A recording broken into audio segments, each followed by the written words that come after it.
Hello and welcome back to Bloodborne Part 48, and in this part, we are going to briefly look at our stats screen for no reason on the way through Bergenworth in order to recover a lost item of great power. Or get ate by the fly. He's eating my brains.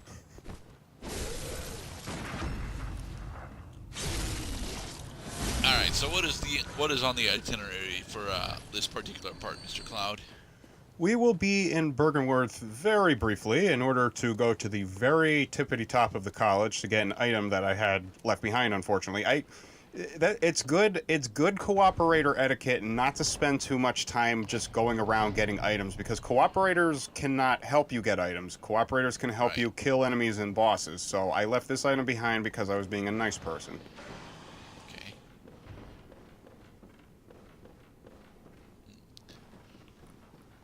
Up the ladder. Epic ladder climbing. Dun dun dun dun dun dun. Eat a snake. Eat a pizza. Oh, you think that it is nice and So safe. this is an observatory then. Oh yeah. But the animation. Get off. I will dispel you, foul illusion.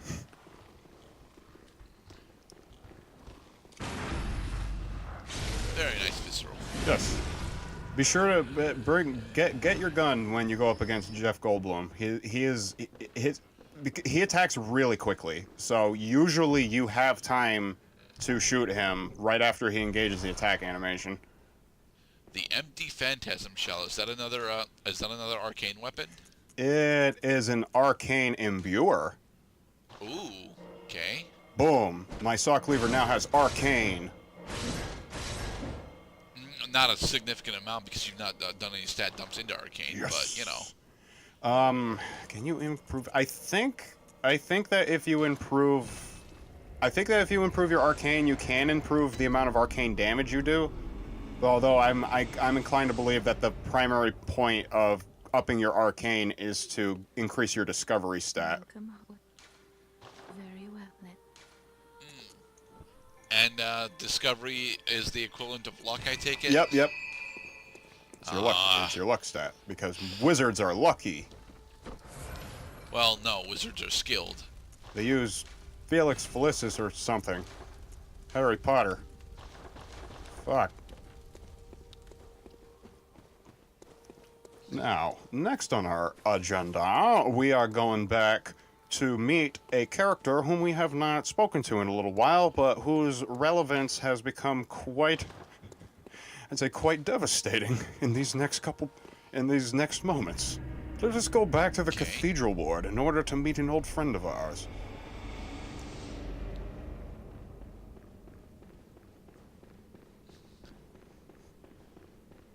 You know, these statues kind of remind me of Cthulhuids. They should remind you of Cthulhuids. That is no coincidence. So I wonder how would the Healing Church try to get people to worship the Cthulhuids if they're all fucking crazy to watch. A bloodstone shard. Okay. So what happened there was my saw cleaver, as you could see, it actually blanks out the empty phantasm shell. You cannot apply a second element to a weapon that already has an element. All right. Oh, look, we're catching up on a bunch of shit. I should have grabbed that like fucking ages ago. Yeah, but it's just 10 Quicksilver bullets. You were just going to sell them anyway. 100% run of Bloodborne requires you get every single goddamn thing. Now, 100% run is not actually finishable because that includes enemy drops, and there are several enemies that end up dying off the map, and you can never be entirely sure that that they didn't drop something. I guess that's true. I guess 100% would also factor in that you have to kill everything in the game at least. Every killable thing in the game at least once. Yeah. Yeah. And you have to take divergent pathways. You gotta decide you want this to happen, you want that to happen. Now, let's think up something to discuss. Just tell me what piques your interest. Well, I like Kirby Superstar. How about you? I got something for you, buddy. It's this... As you know, The healing church What? is where No, I'm am I really getting information from this guy? No, I'm all set. If you seek blood. Okay, tell me about Bergenworth Bergenworth. is an old place of learning, and the tomb of the gods, carved out below Yharnam, should be familiar to every hunter. Well, He's talking about the Chalice dungeons. Bergenworth scholars discovered a holy medium deep within the tomb. They insist on the Chalice dungeons. In this sense, but today, and furthermore, it's unclear, but only. Ah, there's something I want to tell you. A bit of wisdom from the eminent master Logarius. Uh-oh. Once, a scholar betrayed his fellows at Bergenworth and brought forbidden blood back with him to Canehurst Castle. We've gone through that event, right? There that the first of the inhuman Vile Bloods Yes. was born. The Vile Bloods. We've been to Canehurst, and he's describing the origin of Vile Bloods. The church's blood healing. The ruler of the Vile Bloods is still alive today. Yes, she is. To honor my master's wishes, I search for the path to Canehurst Castle. Oh, you're looking for a path? Let me give you a fucking map. Is that the sigil of Canehurst? No, it's actually the sizzle of Hearst Cane. It's the sigil of Hershey's chocolate bars. Wonderful. I thank you profusely. I will depart immediately, but first, a token of my gratitude. A duplicate of my armor set? Oh, nope. The Wheel Hunter Badge. The Church church Bow bow. gesture. I feel my master's hand at work. Praise the good blood, and let us cleanse these tarnished streets. Let us cleanse these foul streets. So he is, you know, about 20% away from being blood-addled, I take it.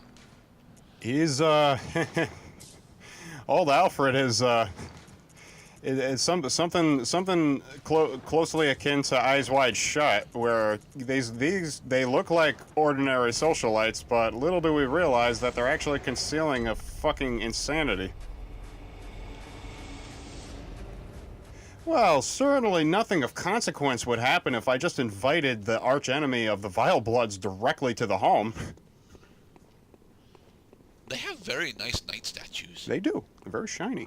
Look, I've done it. I've done it. I smashed and pounded and grounded this rotten siren into fleshy pink pulp. There, you filthy monstrosity. Why is he wearing a cone? He has become Pyramidhead. Her flesh is still pulsating. Well, yeah, because she's corrupted. He attacked her with a carriage wheel. Oh, yep. She is definitely eviscerated. Oh yeah. No, she's not. She's very clearly still breathing. But breathing, well, heart beating, which I suppose also depends on breath. We give my final respects to you, giant pink mass of shit. Queenly flesh. An item that I did not realize the significance of for the very longest time that I stumbled upon by accident. Oh, you, is it? Oh yeah, did you only just realize I was here? Look at this. Thanks to you, I've done. So, can you send him to the Queen before you go to Canehurst? No, you can't, because the unopened summons is in the Queen's throne room. Oh. Done it. I have. You can send him to eliminate the Queen before you get the Vile Blood thingy. Oh, the roar gesture. Let's roar. So now we're a Katy Perry song?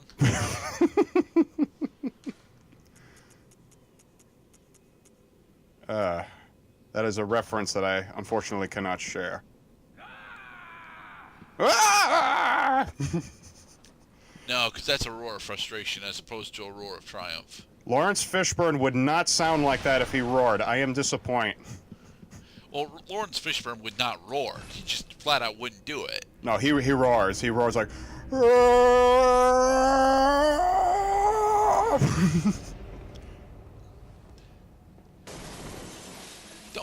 the windows? The Break windows the are very, very expensive. Break the window. Kill the thingy. Yep. That's the Grand Cathedral, all right. We have ascended.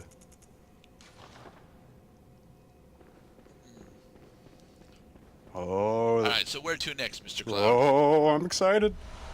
A call beyond. Is that another weapon enhancement? It's a weapon, all right. This is easily one of the most powerful arcane weapons in the game. That's why they require that you have 40 in order to use it. The healing should use phantasms to reach a lofty plane of darkness, but failed to make contact with the outer reaches of the cosmos. So how did we refine that story into a arcane weapon? Have we already seen this arcane weapon in use? Yes, we have. The Bergenworth acolyte actually used a call from beyond. It's Okay. It's the starburst attack. It creates a star explosion. It sends little star projectiles all over the goddamn place. They are homing. You have to dodge, and if too many of them hit you, then you die. It's the one arcane attack that you really want to use but can't because it requires a drastically different playthrough. Yeah. Well, you know the thing about the enemies that use the starburst attack, they usually have more health than you do. So if you interrupt them, they can take the hit. You can't. Is that because arcane actually buffs all stats equally? No, that's because well, wait. What's the question? Does arcane, being the luck stat, actually give small incremental bonuses to all of your other stats? No. It affects very few stats. Okay. It increases your arcane damage. Damn it! I see a phantasm of Seath the Scaleless over there. Are we gonna go fight him? Yes. That is the boss of this area. Mr. Phantasm. Mr. Fantastic. Bolt is effective. Bolt is effective, actually. It's just too bad I don't have it. Actually, do I have bolt paper? You can go get it if you really need it. I can, but fuck, I don't have it right now. I don't want to go back and get bolt paper. I need to go in with my present equipment. Please, carry on in my stead. I fucking died too many times. I can't deal with this shit anymore. Remember Beast? As in from X-Men?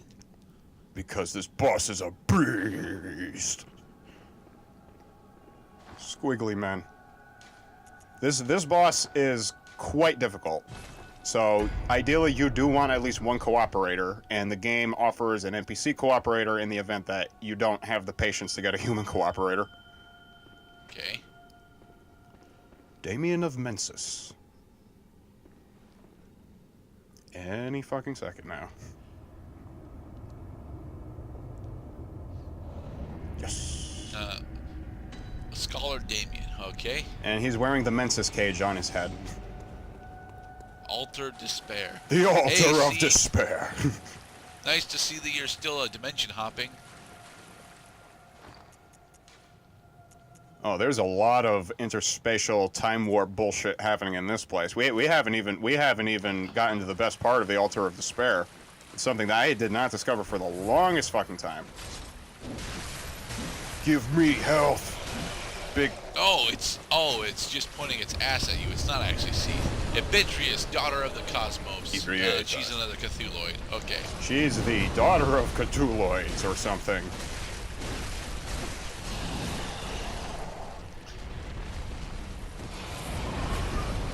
Now, you really should not be on this wall. No, do not get stuck. There are lots of places where you can get stuck. Do not get stuck against this boss, because if you get trapped, you will get comboed to death. Or outright slammed. He's like some kind of fallen angel from the stars. Go, Damien, distract him, friend. Her. Distract her, friend. I love you or something. Hey, he used a call beyond. And it was effective, kind of. Oh, is that visceral? Smack the head, smack the head. It's not a visceral moment. It was almost a visceral moment. Fuck. And then she body slammed me. The main complication with Ibriette is that among the other bosses in the game you could find before you get to New Game Plus, she has a lot of health. Yeah. But if you go into her over-leveled, you will find yourself having a significantly easier time because her attacks are much more survivable, and you will muster the patience to survive, even getting crushed again and again, and having your health slowly drain for some reason. That's because she's got a Banshee's aura applied on right now. That's what the scream was. What the fuck just happened? Oh, she swiped at you, and then you got hit, and it was very sad for you. All right, well, surely, you know, this is going quite smooth. I mean, see, she's almost dead. She's not moving a lot. She's distracted by my buddy, which is amazing. Oh, God. That's a starburst attack. Okay, she gets to use a call beyond for herself. Oh, no, now... And Damien has fallen, and then you got sweeped. Yeah, because the thing about... And then she ate you. The thing about going up against Ibriette by herself is that now you have her full attention. She will face you. She will not open her ass up to your attacks.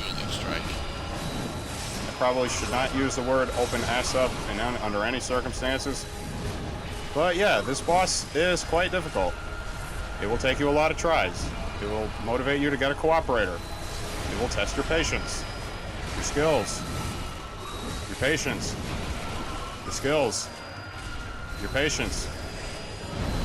You were way too close for her, dude. You wanted her to do the lunge attack so you could jump slash her head again.